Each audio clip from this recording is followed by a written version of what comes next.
नमस्कार बच्चों, मेरी यूट्यूब चैनल और लाइफ चेंजर में आपका बहुत बहुत स्वागत है। आज हम कक्षा 10वीं के अध्याय 16 आंकड़ों का विश्लेषण, इसके संबंध में हम जानेंगे माध्य निकालना। इससे पहले वीडियो में मैंने माध्य क्या है और माध्य कैसे ज्ञात करते हैं, इसके संबंध में मैं विस्तार से समझाया हूँ। आज हम जानेंगे माध्य निकालने की एक लघु विधि। लघु विधि से हम माध्य कैसे निकालेंगे, इसके संबंध में हम आज पढ़ेंगे। तो समझने के हमारे पास एक प्रश्न है किसी अस्पताल में एक साल में भर्ती हुए मरीजों के आंकड़े निम्नलिखित है, इनका माध्य ज्ञात कीजिए। उम्र दिया हुआ है 5 से 15 साल वाले 6 है, 15 से 25 वाले 11, 25 से 35 वर्ष उम्र वाले 21 और 35 से 45 23, 45 से 55 वाला 14 और 55 से 65 वाला 5 है। तो इसको हमें लघु विधि से हल करना है। लघु विधि की आवश्यकता कब पड़ती है, इसको समझ लेते हैं।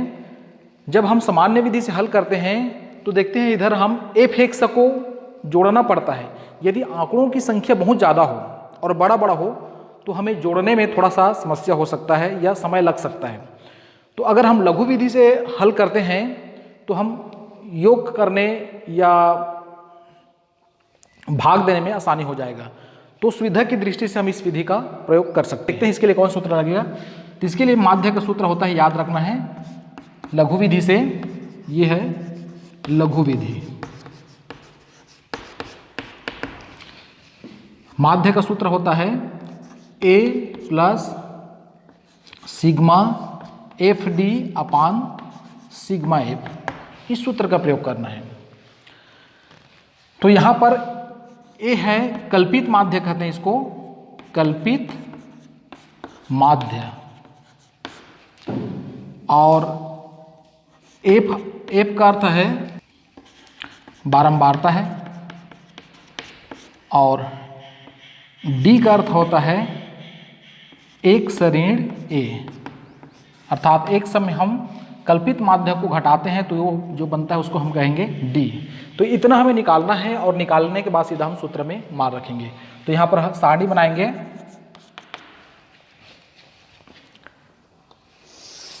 ये हो गया उम्र के लिए, और ये हो गया एफ के लिए।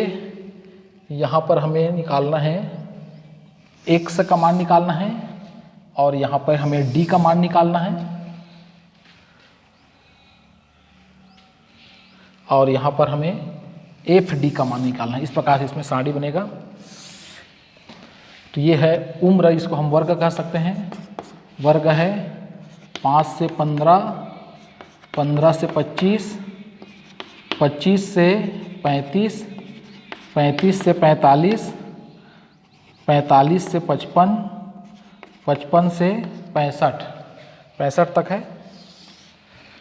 यहाँ पर हम निकालना है एफ दिया हुआ है 6, 11, 21, 23, 14 और ये 5 हो गया। यहाँ पर हमें x का मान निकालना है। x का मान हम कैसे निकालते हैं, दोनों को जोड़ करके हम 2 से भाग देंगे तो 15, 5, 20, 20 में 2 का भाग देंगे तो ये होगा 10, ये हो जाएगा 5, 5, 10, ये हो जाएगा आपका 40 हो जाएगा। 40 में 2 का भाग देंगे तो 20, तो ये हो जाएगा 20, 30, 40, 50 और ये 60 प्राप्त होगा। ये x का मान हो जाएगा। अब हमें इसमें निकालना है d का मान। d बराबर होता है 1 से ऋण a, मार रहा हूँ कल्पित माध्य a मार रहा हूँ, तो यहाँ पर लिख देते हैं कल्पित माध्य बराबर 30 है मान लो।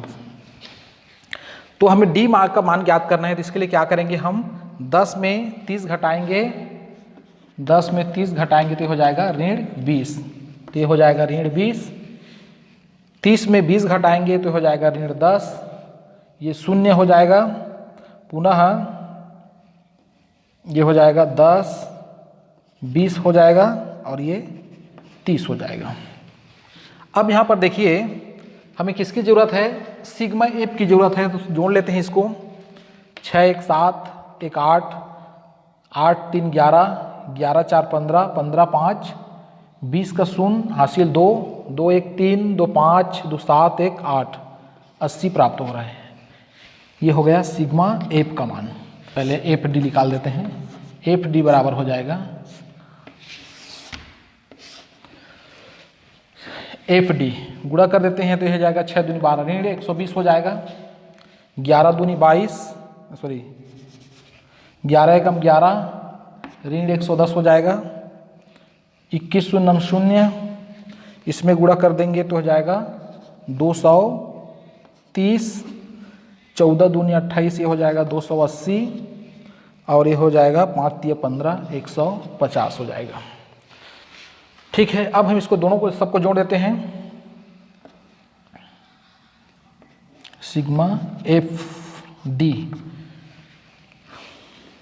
पहले इन दोनों को जोड़ लेते हैं, चूंकि समान चिन्ह में जुड़ता है तो हो जाएगा 0 2 और 1 3 और 1 1 2 ऋण 230 हो जाएगा। तो 230 और ये 230 कैंसिल हो जाएगा, केवल हम इतने को जोड़ना है तो ये हो जाएगा 0 8 5 13 का 3 हासिल 1 और ये हो जाएगा 430। तो अब देखिए हमें सिग्मा एफ डी प्राप्त हो गया और सिग्मा एफ प्राप्त हो गया है, तो हम आसानी से सूत्र की सहायता से ज्ञात कर सकते हैं। सूत्र माध्य बराबर हो जाएगा A plus sigma F D upon sigma F. A का मान प्राप्त है, हमने 30 माना है कल्पित माध्य, प्लस सिग्मा एफ डी का मान प्राप्त हुआ है 430 बटे सिग्मा एफ का मान प्राप्त हुआ है 80। ये शून्य शून्य कैंसिल हो जाएगा, 30 प्लस 43 में हम 8 का भाग दे देंगे तो ये प्राप्त हो जाएगा 8 पंचे 40,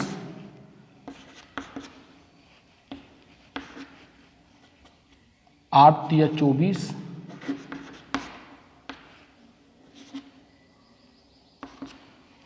ये दशमलव में आ जाएगा 8 तिया 24 और ये हो जाएगा शून्य उतार लेते हैं, 8 8 64 ज़्यादा 8 7 56, तो ये हो जाएगा 4 8 पंचे 40, 5.37, 5.37 जोड़ देंगे तो हो जाएगा 35.37। तो ये हो जाएगा हमारा माध्य। तो इस प्रकार से हम लघु विधि के द्वारा भी दिए हुए आंकड़ों का माध्य ज्ञात कर सकते हैं। मुझे आशा है आप सभी को समझ में आ गया होगा कि लघु विधि से हम माध्य कैसे ज्ञात करेंगे। यदि वीडियो अच्छा लगे तो मेरे चैनल को सब्सक्राइब अवश्य करें। धन्यवाद।